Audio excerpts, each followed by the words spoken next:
Here's a question for you. How does a band sell 130 million records worldwide with barely any radio airplay? Well, the only band that I know that actually has done that is Iron Maiden. So the question now becomes, how the hell did Iron Maiden get a record deal with Capitol Records? Because in the 80s, it was all about radio airplay. The person responsible was Bruce Ravid. Bruce worked local promotion, regional promotion, national promotion, A&R, and other executive positions. Give us the lowdown, Bruce. How did this happen? But I think Iron Maiden are absolutely the perfect example of that. And I actually get asked all the time. I said, how did that happen, especially in the 80s? When radio was everything, right? I think a lot of it was that they had this incredible reputation as a live band. The word of mouth on their shows was phenomenal. And they always had a whole lot of integrity. And I think that really came through as well, to fans. Of course, the next question I've got for you, Bruce, since you're in touch with the band, what are they up to? Well, they just started their latest tour. They've got a new drummer. Generally speaking, the tour just started. It's over in Europe, and as a matter of fact, I understand that a Norway show of theirs is actually available in its entirety for anybody who wants to see it. And that, of course, brings us around to, is a North American tour in the offing for Iron Maiden? Yeah, they are absolutely going to make the States. They have told me. I don't know exactly what the dates are going to be, but I don't think they've been announced or maybe even sorted yet. But they're definitely coming over. We're talking with Bruce Ravid, who's the guy who got Iron Maiden signed to Capitol Records. That could not have been easy. Tell us how it went, Bruce. Well, it took a while, frankly, for the label to get Iron Maiden. And as their original A&R guy, which I was, for the United States, I mean, they would look at, if you go back to the Killers album, the first album, and there's, the cover is Eddie, right? And the people in the marketing meeting, VPs at the label would laugh at that. They just didn't get it. And, Capitol in those days was very, very good at getting mainstream bands on the radio, as you know well. And Iron Maiden were kind of out there. We were blessed to have, I think, one of the best managers in the business, and he still manages the band, Rod Smallwood.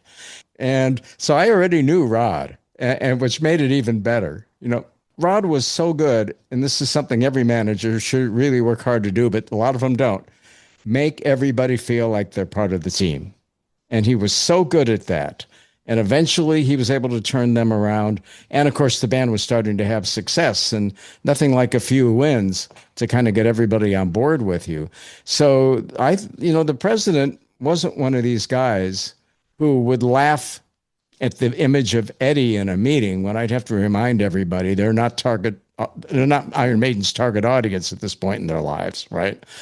And, Don Zimmerman, the president, was always very supportive. I would have loved being a fly on that meeting room wall. Today, Metal Shop is talking to Bruce Ravid about the band Iron Maiden, who defied all the rules back in the 1980s by becoming superstars without FM radio. Now, with online radio, they're getting lots of play today, and even some FM stations are playing them as well. I mean, they did sell 130 million records so far. And according to Bruce Ravid, who got them signed, the brains in this outfit is bass player Steve Harris. At the end of album number 1, I was talking with Steve Harris, who's essentially the band leader, of course, the bass player. I mean, Bruce is the personality, but everything goes through Steve, and he has these amazingly high standards for everything.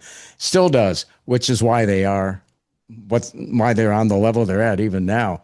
So Steve and Rod asked if I could meet with them. So we got together at the legendary Rainbow, of course, which was the heavy metal hangout, and still to a great extent probably is outside of tourists and whatnot, in West Hollywood, right? And we got together, and Steve said, we're thinking of making a change in our lead singer. And I had kind of sensed it for various reasons, that maybe Paul wasn't the absolute perfect fit. R.I.P. Paul. He just recently passed away, by the way. And he says, what do you think of that, Bruce? And I said, well, at this point in time, because you're not that big yet. A lot of people think Eddie is your lead singer. So if you're going to make a change, this is the exact perfect time to do it. Enter Bruce Dickinson, who, of course, brought things to a whole new level. And Bruce Dickinson remains the consummate showman for Iron Maiden. He flies the plane. He hosted several metal shop shows back in the 80s. What else is he up to? You mentioned having him host and how excellent he was as a host. You know, he had a radio show on BBC Six Music over in the UK, and he loved doing it. And when that came to an end, he really missed doing it.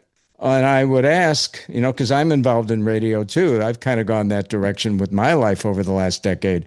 And, you know, hey, maybe we can get Bruce on one of my stations, the ones I'm involved with.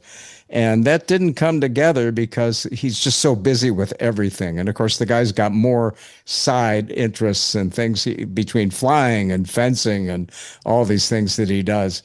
But he does really miss being on the radio. Bruce Ravid telling us today that Iron Maiden will be coming back to the U.S. Now tell us what's going on with you, Bruce Ravid. Well, I have my Bruce Rave identity. I have a new music show. It is up-tempo indie rock, actually. And I'm on 3 stations. It's called Go Deep with Bruce Rave. If anybody wants to check that out, well, godeepmusic.net is the website. @BruceRave is actually the Instagram. People can always follow me, reach me there, all that kind of stuff. And so I'm doing that. I manage an LA band called Trapdoor Social, been working with them for a while. And they're very talented. They're great people. We have an album out after being fiercely independent, got them signed to a very cool indie label, Pasadena Records. And, so we're working with them. We've got a new single coming out. The title track of the album is Echo Bloom. And so that's, and I'm doing some international consulting. I've helped some bands in places like England, Australia, whatever, in terms of gearing themselves a little more from an A&R level, gearing themselves into what to expect in the U.S. market. Our thanks to Bruce Ravid for catching us up on what's happening with Iron Maiden. This is Steve Harris from Iron Maiden. Don't go away because Metal Shop's coming back with more of the Iron Maiden story right after this.